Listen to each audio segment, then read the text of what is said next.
अगर आपको हमारी कहानियाँ पसंद आ रही हैं, तो please like, share and subscribe कीजिए। आपका फीडबैक एंड सजेशंस हमारे लिए बहुत कीमती है। राकेश और किरण की नई शादी हुई है और वो अपने पैतृक गांव दीनापुर आए हैं। किरण एक पढ़ी लिखी मॉडर्न लड़की है। राकेश और किरण ने लव मैरिज की है। पापा, ये किरण है, आपकी बहू। निकल जा इस घर से। तेरी हिम्मत कैसे हुई इसे घर लेकर आने की? राकेश, मुझे तुझसे ये उम्मीद नहीं थी। तूने हमें कहीं भी मुंह दिखाने लायक नहीं छोड़ा। पापा, आप एक बार किरण से मिल तो लीजिए। मुझे यकीन है आपकी राय जरूर बदल जाएगी। हमें नहीं सुननी तेरी कोई बकवास। निकल जा इस घर से। तेरा हमसे कोई नाता नहीं है। मर गया तू हम सब के लिए। उषा राकेश और किरण को घर से निकाल देती है। अब हम कहाँ जाएंगे राकेश? अभी तो कहीं होटल भी नहीं मिल पाएगा। हमें यहीं कहीं कुछ रहने का इंतजाम करना होगा। चलो किरण, यहाँ एक हवेली है जहाँ वर्षों से कोई आता जाता नहीं है। मैं बचपन में वहीं खेला करता था। किरण हवेली को देखकर डरी हुई है। वहाँ चारों तरफ सन्नाटा पसरा हुआ है। राकेश, ये जगह मुझे बहुत अजीब लग रही है। कहीं और चलते हैं ना? नहीं किरण, ये जगह ठीक है। चलो अंदर चलते हैं। इस समय हमें कहीं कमरा भी नहीं मिल पाएगा। हवेली के अंदर एक बिल्ली आकर किरण के ऊपर बैठ जाती है। किरण उसे झटकती है। ओह, आउच! ये क्या है? डरो मत किरण, ये हवेली कई समय से बंद है ना, इसलिए ये बिल्ली तुम्हारे ऊपर उछल पड़ी। मेरे पास एक मोमबत्ती है, मैं उसे जला देता हूँ। राकेश मोमबत्ती जलाता है। किरण, बस आज रात की बात है। कल सुबह होते ही हम यहाँ से निकल जाएंगे।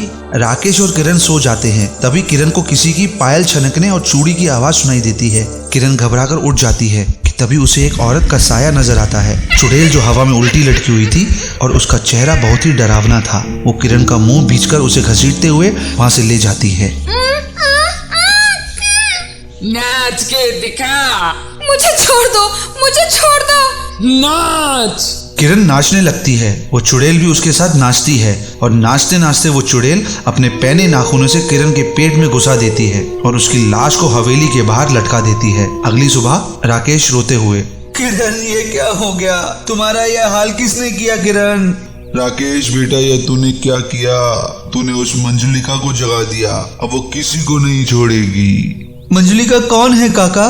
बेटा, ये बात तब की है जब तुम पढ़ने के लिए शहर गए हुए थे। मंजुलिका एक नाचने वाली थी जो गांव में एक बार अपना शो करने आई थी। गांव के सभी मर्द उस पर अपनी जान छिड़कने लगे थे और मंजुलिका को भी यह सब पसंद था, पर गांव की औरतों को यह पसंद नहीं था। इसलिए उन्होंने एक दिन मंजुलिका को इस हवेली में बुलाकर उसे जान से मार दिया और उसकी लाश इसी तरह दरवाजे पर टांग दी। पर बेटे, इससे मंजुलिका की आत्मा को शांति नहीं मिली और वो एक चुड़ैल बन गई और एक एक करके गांव की सभी औरतों को मारने लगी। आपने कुछ नहीं किया काका उस आत्मा से बचने के लिए? किया बेटे, एक बड़े तांत्रिक से उसकी आत्मा इस हवेली में बंद करवा दी, पर कल तुमने यहाँ आकर उसे आजाद कर दिया। अब वो किसी औरत को नहीं छोड़ेगी। एक एक करके मार डालेगी, सबको मार डालेगी। गांव में ये बात आग की तरह फैल जाती है और सभी औरतें घबराकर गांव से भागने लगती हैं। पर कुछ औरतें अभी भी गांव में रुकी होती हैं और रात को मंजुलिका की आत्मा गांव में घूम रही होती है।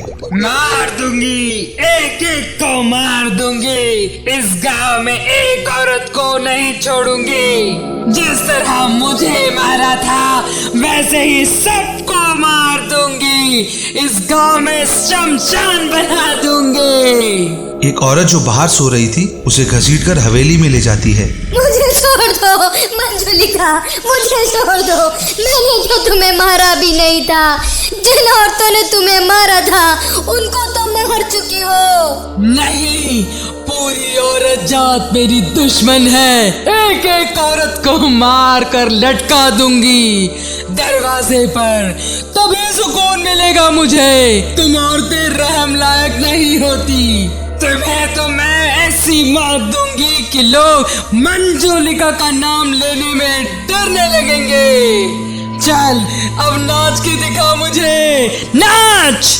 औरत नाचती है। मंजुलिका अपने नुकीले दांतों से उस औरत के गले में काट लेती है और वो औरत की वहीं मौत हो जाती है जिस पर मंजुलिका नाचती है।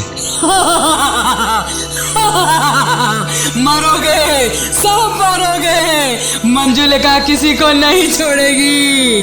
আমি যে তোমার, শুধু যে তোমার, আমি যে তোমার। अब ऐसे ही उस गांव में हर रोज एक औरत की मौत होने लगी और गांव वाले कुछ भी नहीं कर पा रहे थे। भाई, यहाँ रहना तो बहुत खतरनाक है। यहाँ रहे तो वो मंजुलिका हमारी भी पत्नियों को मार देगी। हाँ भाई, सुना है कल उस मंजुलिका ने शशिराम की पत्नी को भी मार दिया।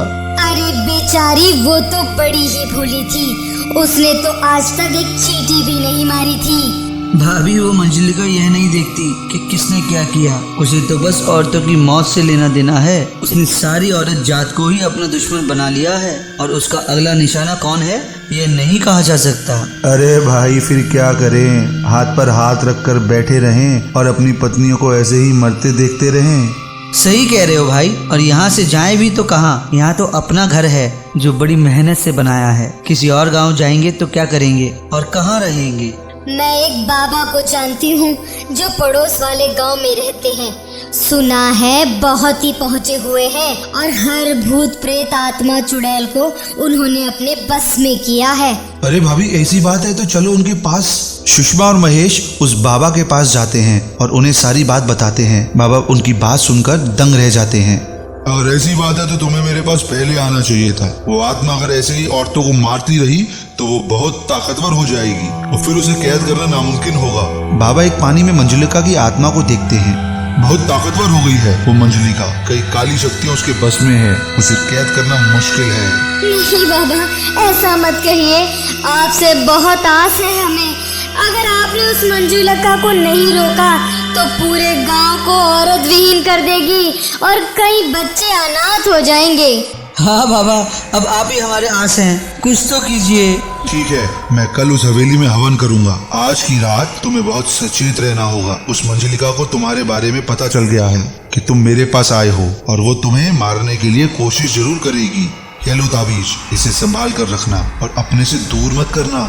सुषमा रात को अपने घर में सो रही थी। तभी मंजुलिका उसके पास आती है और उसे छूने की कोशिश करती है, पर उसी ताबीज की शक्ति से वो उसे छू नहीं पाती और बहुत दूर जाकर गिरती है।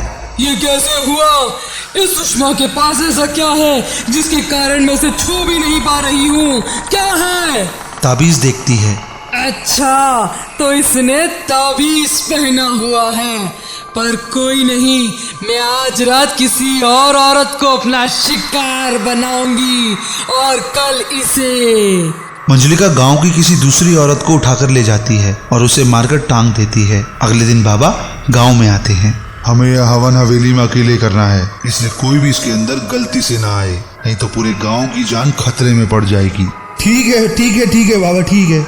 बाबा हवेली में यज्ञ करते हैं और मंजुलिका की आत्मा तड़पती हुई बाहर आती है और बाबा को मारने की बहुत कोशिश करती है।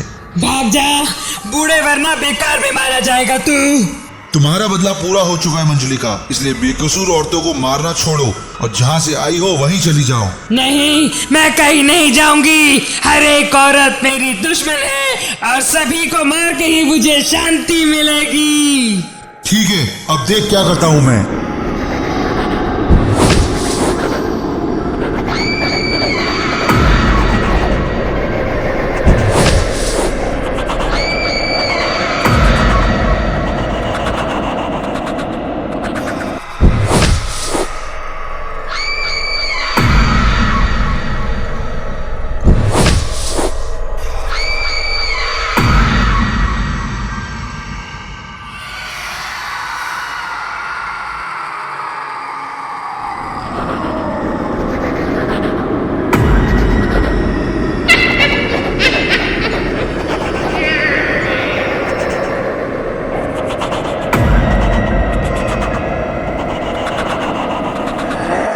बाबा अपनी हवन को जारी रखते हैं और मंजुलिका की आत्मा उस हवन कुंड की ओर खींची चली आती है और अंत में उसी में जलकर भस्म हो जाती है और इस तरह पूरे गांव को उस मंजुलिका से छुटकारा मिल जाता है।